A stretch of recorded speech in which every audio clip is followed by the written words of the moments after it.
चलिए देखिए, alternating current में 3 सर्किट के बारे में निगमन कराया गया था। एक एलसी सर्किट, एक सीआर और एक एलआर। ठीक है, बाकी आज किसको पढ़ना? एलसीआर परिपथ। एल का क्या नाम है? स्वप्रेरण गुणांक, जिसका मात्रक हेनरी, और सी संधारित्र की धारिता, जिसका मात्रक फैरेड, और आर क्या है? ओमी प्रतिरोध, जिसका मात्रक ओम। प्रतिबाधा का नाम आ रहा। प्रतिबाधा क्या है कि प्रत्यावर्ती धारा के प्रवाह में एल, सी और आर अर्थात तीनों के द्वारा लगाए गए अवरोध को प्रतिबाधा कहते हैं। बोलो, प्रतिबाधा को कहाँ से डिनोट करते हैं? जेड से। जेड बराबर क्या होता है? वी बटे आई। तो यहाँ पे भी एलसीआर सर्किट बनाना है। तो एल के लिए ये बना कॉइल, ये सी का चित्र है, और बोलिए यार रेजिस्टेंस है। देखिए, देखो लड़कों, ये क्या है? एल, ये सी हो गया, और ये आर। ये प्रत्यावर्ती वोल्टेज समीकरण। बोलो, प्रत्यावर्ती वोल्टेज समीकरण क्या होता है? वी बराबर v not sine omega t. V बराबर v not sine omega t. और ध्यान दें, यहाँ से यहाँ तक का जो वोल्टेज होगा वो क्या होगा? V L. एल के सिरों का वोल्टेज क्या होगा? V L. और सी के सिरों का वोल्टेज वी सी। क्या होगा? वी सी। और आर के सिरों का वोल्टेज वी आर होगा। क्यों लड़के? प्रतिरोध के सिरों का विभवांतर वी आर, और संधारित्र के सिरों का विभवांतर वी सी, और प्रेरक के सिरों का विभवांतर वी एल। अब इनको ग्राफ में बनाना है। इसका ग्राफ बनाने हर साल पेपर में आता है, 4 में कोई एक आता है। ग्राफ में हम सिखाए थे ना, एल के सिरों का विभवांतर और सी का और आर का सामने। ग्राफ पेपर में सामने। इनमें देखो, आर का विभवांतर कहाँ रहेगा? सामने। एल का विभवांतर और सी का विभवांतर, फिर इनको परिणामी विभवांतर बनाना है। ये बीच में क्या हो जाएगा? परिणामी वोल्टेज वी। यहाँ कोई कोण बनेगा, उस कोण का नाम फाई, कलांतर फाई से डिनोट होगा। और बोलिए, ये प्लस में होगा, ये माइनस। जब इनका दोनों का डिफरेंस निकालेंगे तो ये हो जाएगा वी एल माइनस वी सी। पिछले दिन बताया गया था। तो बोलिए ओ ए बी। यहाँ पे सर्वप्रथम ध्यान देना है, 3 प्रकार के विभवांतर। पहला विभवांतर वी एल। बोलो, वी एल बराबर आई एक्सएल। प्रेरण विभवांतर का सूत्र होता है आई एक्सएल। बोलो, एक्सएल क्या है? प्रेरण प्रतिघात। प्रत्यावर्ती धारा के प्रवाह में प्रेरक एल के द्वारा लगाए गए अवरोध को प्रेरण प्रतिघात कहते हैं। एक्सएल बराबर ओमेगा एल। ओमेगा बराबर 2f आई। अब बोलिए, वी सी बराबर आई एक्स सी, और वी आर बराबर आई आर, और जेड बराबर। इतने चीज़ों का इसमें प्रयोग होना है। ध्यान दें, समकोण त्रिभुज। अब मेन प्रोसेस किस पर लागू होगा? इस पे। इस फिगर को देखते हुए इसको हल किया जाएगा। समकोण त्रिभुज, समकोण त्रिभुज ओ ए बी में, ओ ए बी में कौन प्रमेय से? पाइथागोरस प्रमेय से। पाइथागोरस प्रमेय से। तो पाइथागोरस प्रमेय है क्या? कर्ण स्क्वायर इक्वल टू आधार स्क्वायर प्लस लंब स्क्वायर। कर्ण पर बना वर्ग शेष 2 भुजाओं पर बने वर्गों के योग के। बोलिए, कर्ण के स्थान पे कितना रख दें? कर्ण के स्थान पे वी स्क्वायर, और आधार के स्थान पे वी आर हो गया, और लंब के स्थान पे वी एल माइनस वी सी का, और ये हो जाएगा वी स्क्वायर। प्रतिरोध के सिरों का विभवांतर वी आर किसके बराबर है? तो यहाँ पे वी आर के स्थान पे आई आर पूरे का वर्ग, प्लस वी एल के स्थान पे आई एक्स एल, और वी सी के स्थान पे आई एक्स एल। ये हो जाएगा आई एक्स एल माइनस आई एक्स सी पूरे का होल स्क्वायर। तो ये हो जाएगा वी स्क्वायर बराबर आई स्क्वायर आर स्क्वायर प्लस, इसके अंदर से कॉमन क्या लिया गया? आई। जब आई कॉमन लिया तो हो जाएगा एक्सएल माइनस एक्स सी पूरे का होल स्क्वायर। तो वी स्क्वायर बराबर आई स्क्वायर आर स्क्वायर प्लस, ये जो होल स्क्वायर सब के लिए है, तो बोलो ये क्या हो जाएगा? आई का square XL minus X C का होल स्क्वायर। अब सुनिए, जेड स्क्वायर नो वी स्क्वायर बराबर, बोलिए दोनों में कुछ कॉमन दिख रहा है? आई स्क्वायर कॉमन हो गया। तो आई स्क्वायर कॉमन होने के बाद क्या बचेगा, R square plus XL minus XC का होल स्क्वायर। ठीक है, अब इसके बाद ध्यान दें वी स्क्वायर और ये गुणे की चीज़ कहाँ जाएगी, बटे में, बराबर R square plus XL minus XC का होल स्क्वायर। तो इसको हम लिख सकते हैं वी बटे आई पूरे का बंद करके होल स्क्वायर बराबर R square plus XL minus XC का होल स्क्वायर। और v बटे आई हमें क्या प्रदर्शित करता है, जेड। तो v बटे आई को क्या लिखेंगे, जेड स्क्वायर बराबर R square plus XL minus XC का होल स्क्वायर। तो z बराबर हो जाएगा under root R square plus XL minus XC का होल स्क्वायर। ये हो गया प्रतिबाधा का व्यंजक। अगर यहीं पे पूछ लिया जाए कि अनुनाद की स्थिति में एलसीआर परिपथ की प्रतिबाधा क्या होगी, अनुनाद की स्थिति में, किसकी स्थिति में, अनुनाद की स्थिति में, अनुनाद की स्थिति में होता क्या है, अनुनाद की स्थिति में प्रेरण प्रतिघात और धारती प्रतिघात बराबर है। क्योंकि हमने पढ़ाया था रिजोनेंस सर्किट, अनुनादी परिपथ। अनुनादी परिपथ वो परिपथ होता है जिनमें प्रेरण प्रतिघात धारती प्रतिघात के बराबर है और इनसे प्राप्त होने वाली आवृत्ति को अनुनादी आवृत्ति कहते हैं। अनुनादी आवृत्ति का व्यंजक सिद्ध कराएं,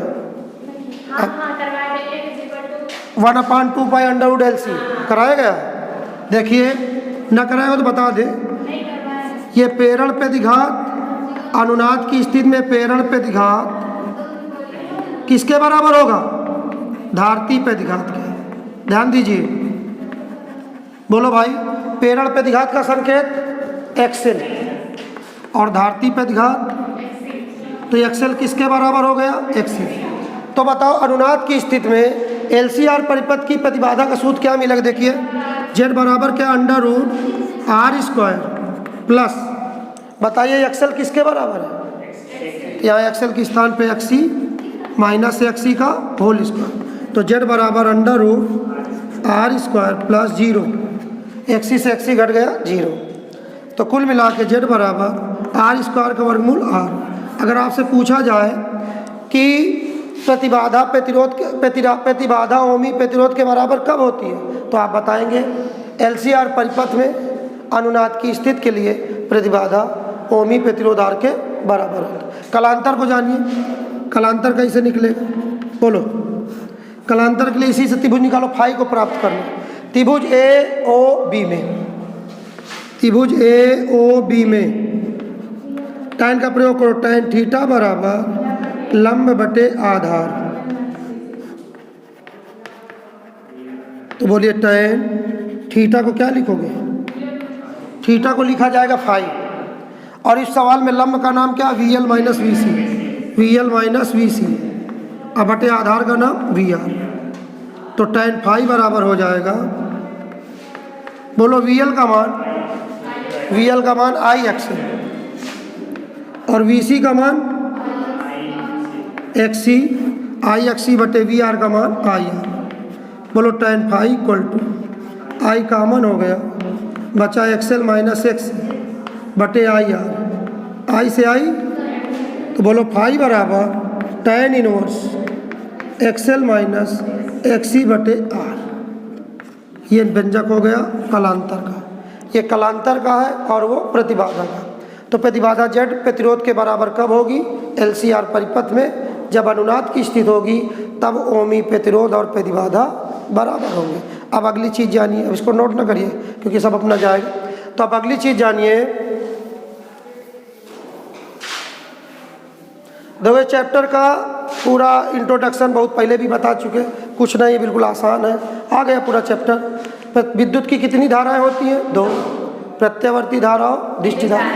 प्रत्यावर्ती धारा विद्युत की वो धारा होती है जो समय के साथ धारा की दिशा और वोल्टेज के परिमाण को परिवर्तित करती है, ठीक है।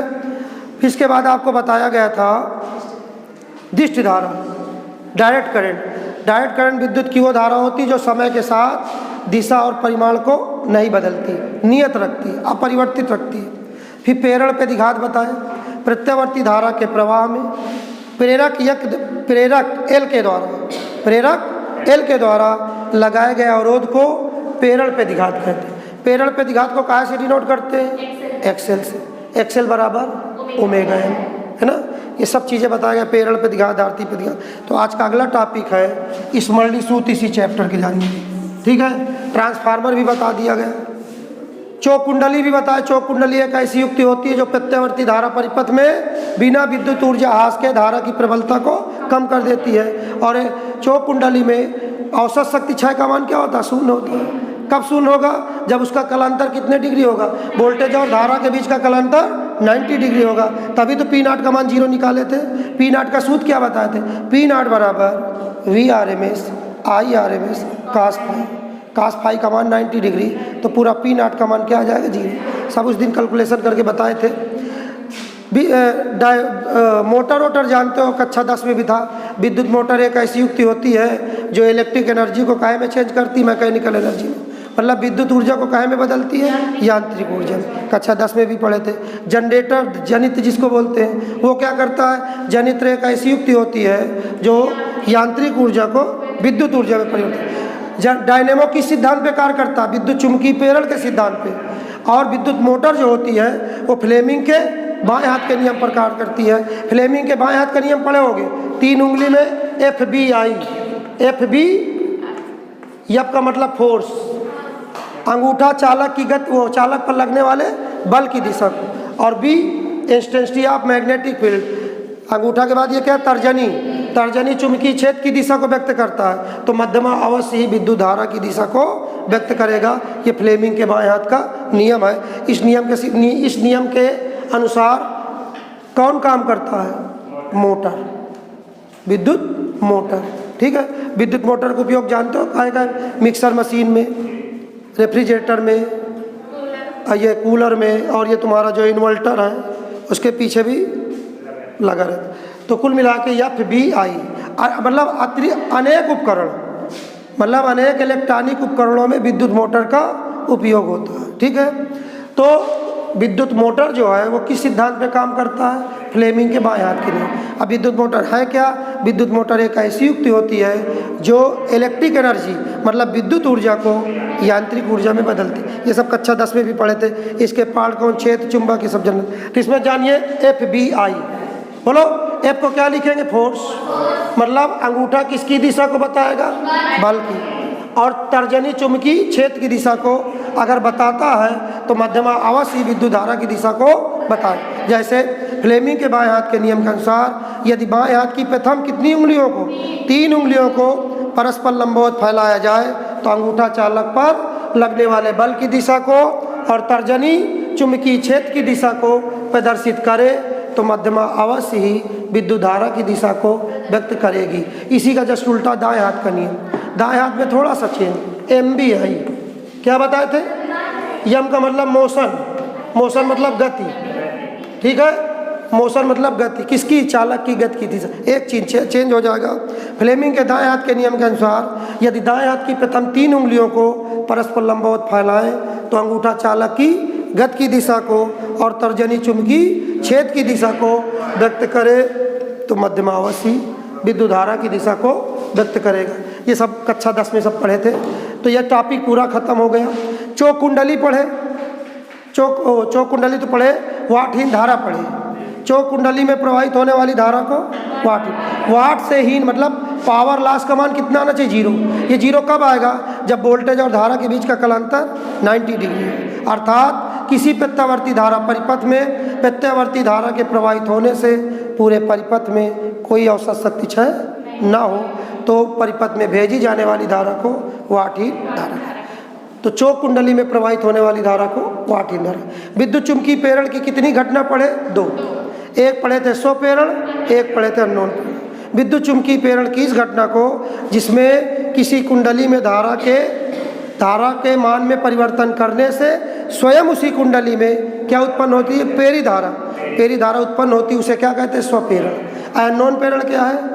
यदि हम 2 कुंडलियों को पास पास रखकर बैटरी के द्वारा एक कुंडली में धारा के मान में परिवर्तन करें या धारा को प्रवाहित करें या धारा के प्रवाह को, तो दूसरी कुंडली में एक प्रेरित विद्युत वाहक बल उत्पन्न होता है। ऐसी घटना को अननोन प्रेरण कहते हैं। अब आगे जानिए, बाकी बहुत चीज़ें पढ़ चुके, कई बार सुना चुके। अब आइए स्मरणीय सूत्र, जिससे आपको सवाल पढ़ना है। स्मरणीय सूत्र बाय नेम, जिसका जहाँ से छूटा भी यहीं से समझे, ठीक है। स्मरणीय सूत्र कुल मिला के काफ़ी है। बोलो पहला नाम क्या है? एक्सेल। एक्सेल बराबर ओमेगा एल। एक्सेल बराबर ओमेगा एल। ध्यान दें कि यहीं पे नाम बताते चले। एक्सेल का नाम पेरल पे दिघात। एक्सेल क्या चीज़ है? पेरल पे दिघात। इसकी जो यूनिट है वो ओम है। दूसरा नाम ओमेगा आ रहा है। ओमेगा क्या चीज़ है? कोणीय वेग। बोलो मात्रक इसका क्या होगा? रेडियन प्रति सेकेंड। रेडियन प्रति सेकेंड। और इसके बाद जानिए एल क्या है? स्वप्रेरण गुणांक। स्वप्रेरण गुणांक, और इसकी जो यूनिट होगी हेनरी। अब हेनरी भी पढ़ोगे, एक हेनरी क्या होता है सब बताएंगे। पहले इतना जानिए, एक्सेल क्या? प्रेरण पे दिघात, यूनिट होगी ओम। ओमेगा कोणीय वेग, एल स्वप्रेरण। दूसरा फार्मूला आता है एक्सी। एक्सी बराबर बोलो 1/ओमेगा। तो इसमें जो नाम अलग है उसको बस लिख दिया जाए। एक्सी को बोलो धारिती प्रतिघात। कैसा प्रतिघात? धारिती प्रतिघात। और यूनिट इसकी क्या होगी? ओम। और इसके बाद सी क्या है? संधारित्र की धारिता। बोलो काहे में नापोगे? संधारित्र की धारिता फारेड। संधारित्र की धारिता फारेड। ओमेगा जान ही चुके हो। तीसरा फार्मूला आता है, इतना जब जानोगे तभी सवाल बढ़िया से आएगा। तीसरा फार्मूला जेड बराबर वी बाई आई। तो यहाँ जहाँ पे जेड क्या है? प्रतिबाधा। इसलिए हम सूत्र के नीचे ही सबके नाम लिखे दे रहे हैं। प्रतिबाधा। और आई क्या है? प्रत्यावर्ती धारा। प्रत्यावर्ती। और वी क्या है?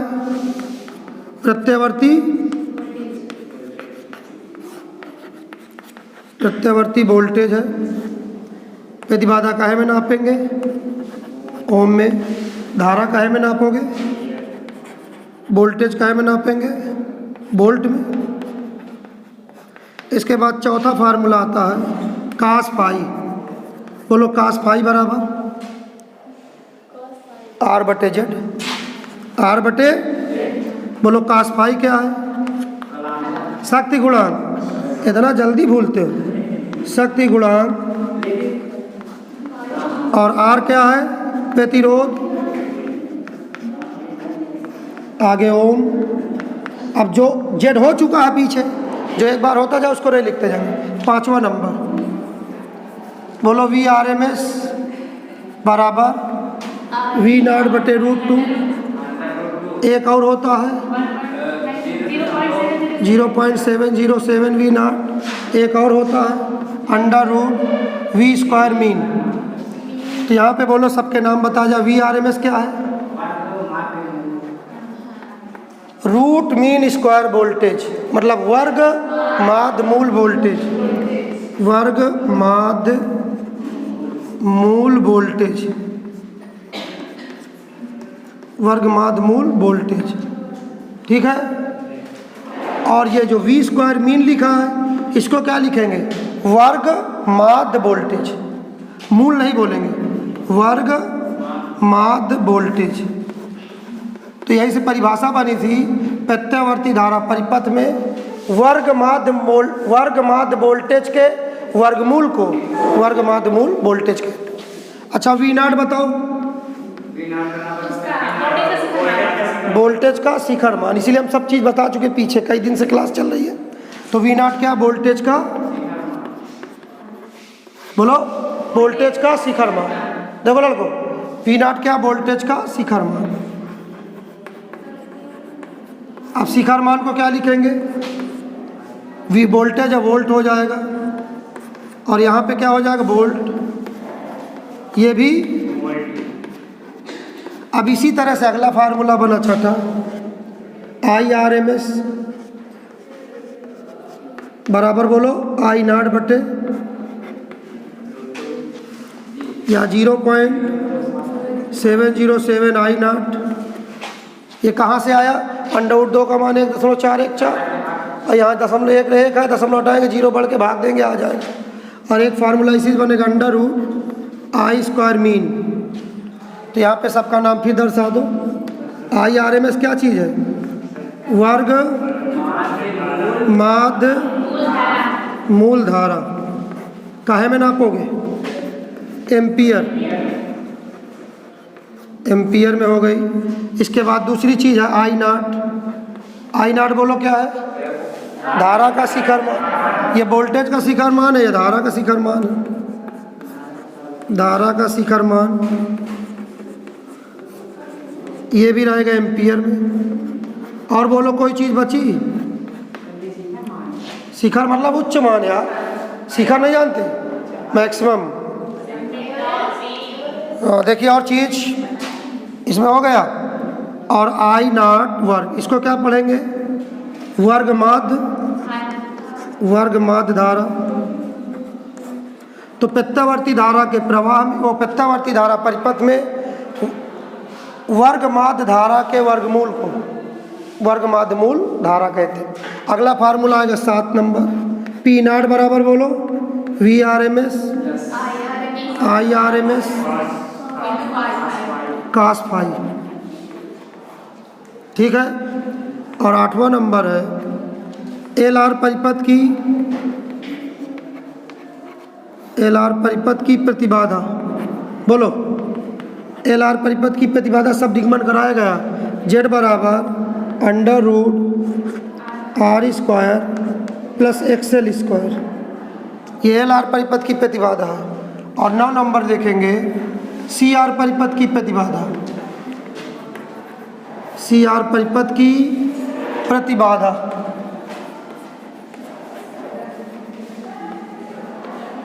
CR परिपथ की प्रतिबाधा बोलो Z बराबर √R² प्लस,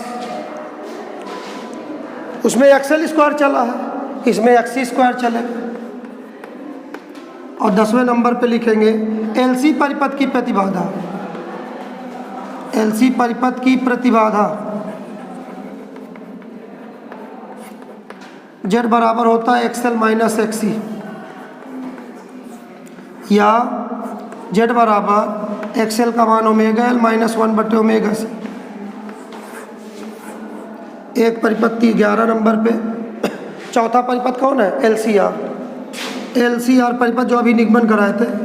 LCR परिपथ की प्रतिबाधा Z बराबर √R² प्लस XL - XC का होल स्क्वायर। और 12 नंबर पे आइए अनुनादी आवृत्ति। अनुनादी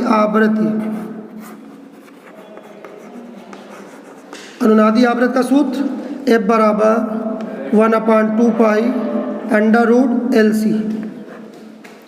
और 13 नंबर ओमेगा बराबर 2f π। 14 नंबर पे प्रत्यावर्ती वोल्टेज समीकरण। प्रत्यावर्ती वोल्टेज समीकरण V बराबर V0 sin ω/t। क्यों? और 15 नंबर पे रहेगा प्रत्यावर्ती धारा समीकरण। ये बन जाएगा I बराबर I0 sin ω/t। 16 नंबर पे IRMS बराबर एक होता VRMS/Z। इधर का मिटार दिया जाए और क्या। तभी तो चैप्टर में 74 सवाल भी हैं। 74 पहले इसको लिखो तो पहले। अब इतना लिखा तो इसका मतलब कुछ बता दे। एक सवाल जोड़ दे तो कुछ समझ में भी आए। एक और जानिए 17 नंबर पे देखो स्मॉल r बराबर NS/NP बराबर VS/VP बराबर ES/EP बराबर IP/IS। यहाँ पे बोलो आर क्या है, ट्रांसफार्मर का, बोलो पीछे पढ़ चुके हो, ट्रांसफार्मर का परिणमन अनुपात होता क्या है, पीछे पढ़ा गया। द्वितीयक कुंडली में फेरों की संख्या NS और प्राथमिक कुंडली में फेरों की संख्या NP के अनुपात को ट्रांसफार्मर का परिणमन अनुपात कहते हैं। अच्छा, NS क्या है, सेकेंडरी मतलब द्वितीयक कुंडली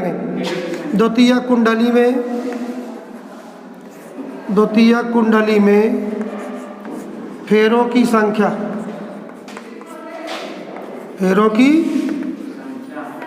हाँ, और NP प्राथमिक कुंडली में फेरों की संख्या, अब इसके बाद क्या दिख रहा, ES और EP दिख रहा है। तो उसी तरह चलेगा, VS जो है वो द्वितीयक कुंडली का वोल्टेज है, द्वितीयक कुंडली का वोल्टेज, और VP क्या है, प्राथमिक कुंडली का वोल्टेज,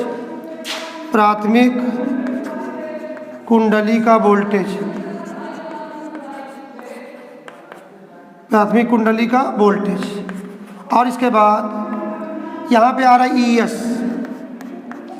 ES क्या है, सेकेंडरी कुंडली का मतलब द्वितीयक कुंडली का विद्युत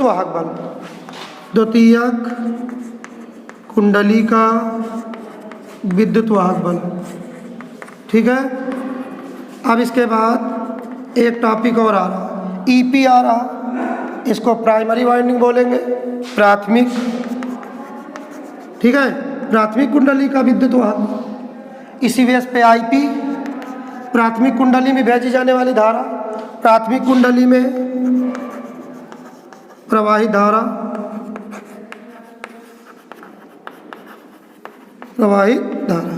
इसके बाद IS वही सेकेंडरी द्वितीयक कुंडली में, आगे उसी तरह। तो इसके बाद ये R समझ में आ गया, द्वितीयक कुंडली में फेरों की संख्या NS और प्राथमिक कुंडली में फेरों की संख्या NP का अनुपात ट्रांसफार्मर का परिणमन अनुपात कहलाता है। इसी तरह इससे भी बन जाएगी परिभाषा, इससे भी बन जाएगी, इससे भी बन जाएगी, ठीक है, ये बाय नेम लिखा है। अब इसके बाद अगला टॉपिक, ट्रांसफार्मर की दक्षता, ईटा बराबर आउटपुट पावर को बोलेंगे PS, सेकेंडरी पावर को क्या बोलते हैं, आउटपुट पावर, और इनपुट पावर को क्या बोलते हैं, प्राथमिक, PP इसको बोलेंगे प्राइमरी पावर, और सेकेंडरी पावर को क्या बोलेंगे, PS, इसको बोलेंगे निर्गत शक्ति, कौन शक्ति, और इसको निवेशी शक्ति, ठीक है, और मल्टीप्लाई 100%। जिस ट्रांसफार्मर की इफिशियंसी 100% होती है उसे कैसा ट्रांसफार्मर बोलते हैं, आदर्श ट्रांसफार्मर। तो आदर्श कब होगा, जब आउटपुट पावर और इनपुट पावर दोनों क्या होंगे, बराबर होंगे। अगर आउटपुट पावर अगर 20 वाट है और इनपुट पावर भी 20 वाट है तो 20 से 20 कैंसिल हो जाएगा, तो टोटल रिजल्ट इफिशियंसी का कितना मिलेगा, 100%। तो जिस ट्रांसफार्मर की दक्षता 100% होती है उसे क्या बोलते हैं, आदर्श ट्रांसफार्मर। तो ईटा इक्वल टू PS/PP निर्गत